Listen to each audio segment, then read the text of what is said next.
1. Opening, World watching Alaska. Today, on the icy tarmac in Anchorage, Alaska.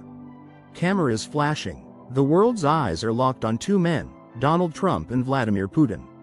It's Putin's first trip to US soil in years. Rumors are swirling. Trump wants a grand deal to end the Ukraine war fast, and maybe win himself a Nobel Peace Prize.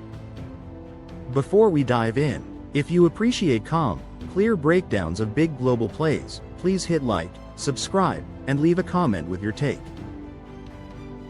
2. The Teddy Roosevelt Nobel Peace Prize. A US president has, in fact, pulled off a peace deal like this before. In 1905, President Theodore Roosevelt, Trump's strongman idol, hosted peace talks in Portsmouth, New Hampshire, ending the bloody Russo-Japanese War. Roosevelt walked away with a Nobel Peace Prize, and American newspapers called it a masterclass in diplomacy.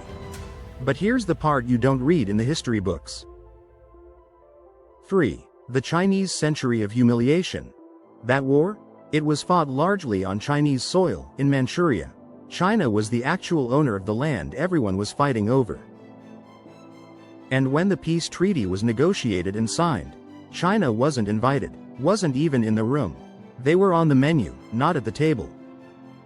For China, this became one of the most humiliating chapters in its century of humiliation, where foreign powers decided its fate without their input. Generations of Chinese would never forget that humiliation, and vowed, never again. 4. The Ukraine-Alaska Parallel. Fast forward 120 years. Alaska, 2025. Trump and Putin may be about to make a deal to end the Ukraine war. But Ukraine? They're not in the room either.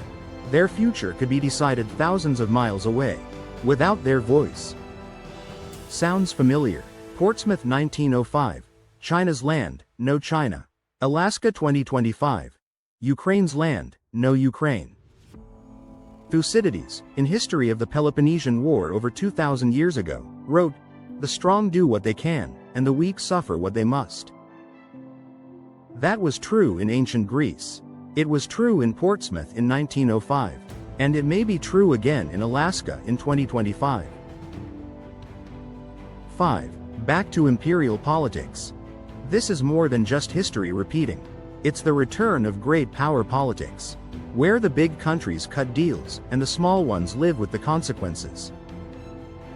Trump's America First might really mean only the strong decide. From Portsmouth to Alaska, the stage looks eerily familiar. Two leaders, a peace deal, a missing nation, and a prize to be won.